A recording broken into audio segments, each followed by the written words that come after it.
E fala para nós, né? Porque aí você conseguiu encontrar os empregadores, né? É uma área que demanda bastante profissionais. Depois a gente pode até falar, assim, se vocês prestam um apoio, uma ajuda, uma consultoria para a galera que quer fazer também o processo. Mas conta para nós, quais documentos vocês precisaram reunir, assim, para montar todo esse processo, para poder ir para a entrevista? Bom, antes da entrevista, você precisa montar os seus documentos para conseguir validar o diploma, Isso. que aí envolve histórico, diploma, as ementas. Na minha época, não precisava de usar as ementas. Hoje em dia, já precisa das ementas. Precisa que a faculdade preencha um formulário. E esse formulário é muito, muito complexo, muito singular. Então, precisou eu ir para a faculdade, sentar com a diretora, avaliar com eles para eles poderem preencher a carga horária certinha que eles pedem. Essa parte muitos enfermeiros sofrem, né? Porque é às vezes a própria faculdade ela não sabe lidar com o que o órgão daqui, né, exige, porque você precisa provar que a tua faculdade lá, né, eu costumo brincar, Manuel das Couves é uma faculdade regulamentada e o seu diploma vai valer, é válido aqui nos Estados Unidos. Então, você precisa passar por um processo. E depois tem o COREN, o Conselho de Enfermagem Brasileiro, precisa preencher um formulário dizendo que você está ok, que você é uma pessoa habilitada aqui, que você está regularizada, que você não tem nenhuma pendência, nenhum processo. Então, você precisa fazer isso tudo. Aí você valida o diploma. Pronto, validou o diploma. Aí você precisa começar a juntar a documentação para imigração. Que aí você precisa do negativo criminal meu, da Soraya, dos maiores de 21 anos, né, no caso meu e da Soraya. Você precisa de certidão de nascimento e casamento, não basta do casamento. Isso foi uma dor de cabeça, porque no Brasil, quando você se casa, você perde a certidão de nascimento. É verdade. Por acaso eu tinha, porque eu tinha duas certidões de nascimento. Então, quando eu casei, eu entreguei uma, fiquei com outra. A Soraya não, só tinha uma. Então, eu tive que ir no cartório que ela foi registrada, pedir para eles fizerem uma segunda via, me entregar essa segunda via, para eu levar essa segunda via para a migração. A migração americana não entende que você não tem certidão de nascimento. É verdade. Teve até um amigo meu que ele teve um probleminha com relação a isso, porque ele casou recentemente e aí pediram a certidão de nascimento. Aí ele falou que era divorciado, aí ele falou, não, a gente quer a certidão de nascimento. Ele teve que ir lá pedir para alguém no cartório que ele não podia sair, é uma longa história.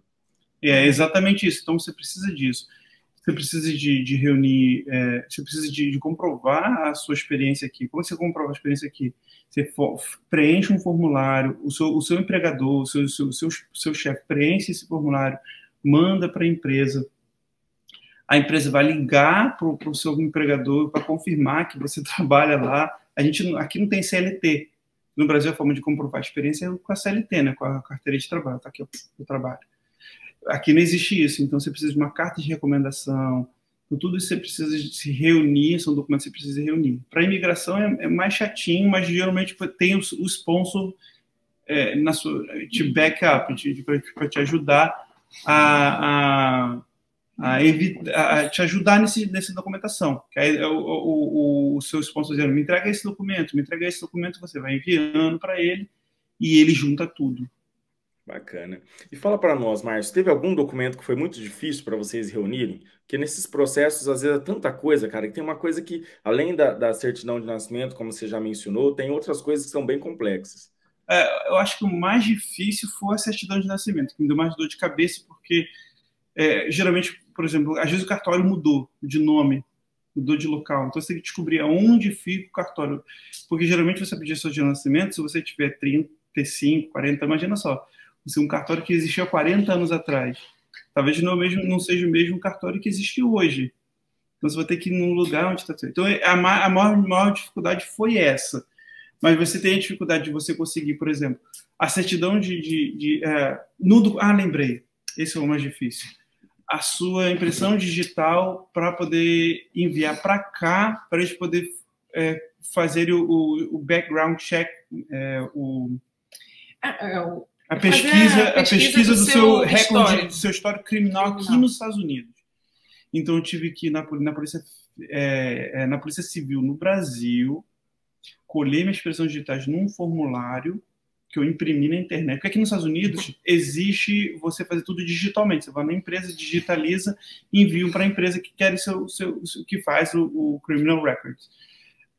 Como no Brasil não existe esse acordo com os Estados Unidos, então eu tive que imprimir um formulário, imprimir uma folha mais grossa, colhi. Você não pode colher sua digital, você não tem essa experiência de como colher digital de forma correta. Então eu fui na Polícia Civil, pedi, me expliquei a situação para eles. Eles não entenderam na hora, mas como é que faz isso? Mas você quer que eu colhe essa impressão digital? Como é que é isso? Aí eu expliquei mais ou menos como é que era. Ele leu o formulário, por sorte peguei um cara que sabia inglês, ele leu o formulário comigo, ele preencheu comigo, a gente enviou, aí eu colhi a digital, enviei para cá, essa empresa digitaliza essa minha impressão digital e envia para a empresa para correr o background check. Foi o mais difícil, esse foi o documento acho que mais difícil. Quanto que custou todo esse processo para vocês, assim, entre taxas de imigração, formulário, todas essas coisas de tradução? Na época, hoje em dia acho que está um pouco mais caro. E como o dólar era mais barato, foi menos. Então vou falar em dólar, porque é difícil falar em real, porque o que eu falar em real hoje aqui vai ter que multiplicar por mais, porque na época que eu fiz, tudo é em dólar. E na época que eu fiz, a dólar era R$3, hoje está quase R$6. Então tem que multiplicar. Então, em dólar, fica em torno de uns $3.000. Até que é barato, cara, se for ver. Todo o processo. Porque, na verdade... Sem contar a passagem aérea, porque na época que eu fiz, para fazer a prova do Conselho de Enfermagem, tinha que vir aqui para os Estados Unidos fazer a prova. Hoje em dia já existe um test center, um centro de teste nos Estados Unidos, no São Paulo. Na minha época não tinha. Então eu tive que vir para cá. Então, sem contar passagem aérea, hospedagem, essas coisas, só com tradução, com taxa, tudo em torno de 3 a 5, de 3 a 5 mil dólares. Esse processo ele é muito bonito, ele é muito incrível, porque realmente a empresa é que vai bancar você. Ela não vai bancar a passagem da sua família, né? Mas os custos imigratórios do enfermeiro é ela quem banca. Então a gente vê, às vezes, alguns enfermeiros... desculpa, que o nosso filhinho... Que é tranquilo, a gente entende. E ele quer ficar ouvindo Homem-Aranha, assim, com o Home Theater na última altura. Depois eu vou te perguntar como que foi a gestação, como que é toda essa parte. Então, a gente vê alguns enfermeiros vêm para cá, eles trilham outro caminho do que a gente trilhou, né? Fazer com vídeo de estudante para aprenderem o inglês, e depois eles tentam um visto que está muito famoso agora, todo mundo comentando, né? O EB2NIW, que é um visto que o próprio enfermeiro se banca, né? Ele não precisa de um sponsor para ele chegar ao green card. Ele mostra para a imigração com a ajuda de um advogado de imigração, que aí ele vai contratar um advogado de imigração, né? Dizendo que ele tem talentos para trilhar o caminho do green card. Legal, pode fazer esse aí, né? Mas o custo é de 13 a 20 mil dólares. Então, até mais, às vezes já vê 30. Vocês já conheceram alguém que conseguiu dessa forma? Mas conseguiram? Tem, se eu não me engano, 3 enfermeiras que moram aqui perto da gente, aqui em Jacksonville, conheceram o processo pelo canal do Márcio, mas preferiram assim, não, a gente vai para lá estudar e a gente vê o que acontece. E aí, chegando aqui, elas descobriram esse caminho e foram. Estão aí, lindas. Com o green card na mão, suas famílias. Assim, pelo que eles te contaram, porque o EB2NW, eles apresentam um plano de negócio, um professional plan, né, que é um plano profissional, apresentando que vai fazer alguma coisa de escassez de mão de obra, alguma coisa assim. Eles chegaram a comentar com vocês, assim, que tipo de... Sim, trabalhos publicados. Acho que uma participava de programa de rádio, e onde ela fala de saúde, então ela usou isso também. Mas, assim, não tem tantos detalhes. Mas, no caso, aí também tem... Então, só comparando, né, que a gente gasta de 3 a 5 mil, e quem veio para cá, né, gastou bem mais. Então, esse processo ele é bem legal também por causa disso. Só é chatinho porque você tem que esperar. Às vezes, algum documento fica no vai e volta, não foi aceito isso, tem que voltar. A parte da validação do diploma é bem chatinha, porque o jeito que as faculdades funcionam aqui, né, um exemplo clássico, assim, Márcio falou lá com a senhorinha da secretaria para ela assinar alguma coisa. Aí, o CGFNS, que é esse órgão que valida o diploma, Ele vai entrar no site da faculdade do Márcio, vai olhar lá o nome da senhorinha que assinou. Se o nome da senhorinha não estiver estipulado ali no site da faculdade como uma pessoa autorizada para mexer com isso, eles vão falar, não encontramos o nome aqui da dona, sei lá, Sara Reis. É desse jeito. Então, quem é essa pessoa que assinou? Então é chato, aí volta o documento. Isso leva, 5 semanas, esse vai e volta. Você fica numa espera, é muito frustrante. É frustrante, Mas aqui no nosso... barato. Não, tranquilo. Aqui no nosso bate-papo, Márcio e Soraya, a gente tem a participação da galera que faz perguntas ao vivo. E o Rômulo, ele perguntou o seguinte, não seria melhor, por exemplo, ir como turista, conseguir um empregador, se não seria mais fácil, tanto pelo emprego como o empregador? Vocês já viram uma situação onde a pessoa foi como turista e conseguiu fazer esse processo, ou estudante?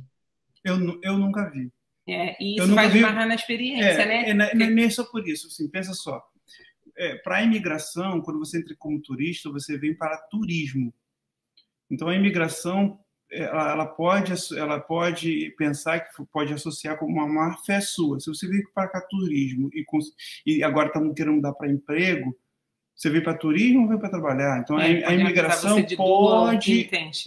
pode ver isso como má fé. Então, eu particularmente nunca vi isso acontecer. Entendi. A maioria dos empregadores, inclusive, não fazem mudança de status. A maioria dos empregadores, não vou dizer 100% não, mas 90% dos empregadores, elas não fazem mudança de visto. Se você está aqui com qualquer outro visto, eles não fazem mudança para o empregador, para visto de trabalho, ou visto no caso de imigrante, que é o nosso, que é a B3. Você teria que estar no Brasil. Rômulo, você tem que estar atuando como enfermeiro para você ser válido para a empresa, né? Porque você é um enfermeiro com experiência. Só o tempo que você entrou no avião e veio para os Estados Unidos é que você ficou sem trabalhar, né? 1, 2 semanas. Mas eles não querem que você esteja, assim, 6 meses fora do hospital, né? E nos anos 80, 90, isso acontecia. A pessoa vinha como turista e depois ela conseguia um empregador e ele legalizava ela. Hoje em dia, muito. E o curso técnico, ele não é válido para esse processo, né? Para esse processo, não. Tem que ser enfermeiro formado. Tem que ser enfermeiro graduado numa universidade, enfermeiro com bacharelado. As pessoas do Brasil sabem, né, que nos filmes sempre mostra que quando o filho nasce, os pais já começam a fazer a poupança da criança, né, para a faculdade. Então, eu costumo sempre dizer isso. Para o nível técnico, aqui tem gente que faça, que é quem não pôde trilhar o caminho de uma faculdade, né? Então, quem trabalha aqui tem bastante, não precisa contratar estrangeiro, mas um enfermeiro com bacharelado precisa.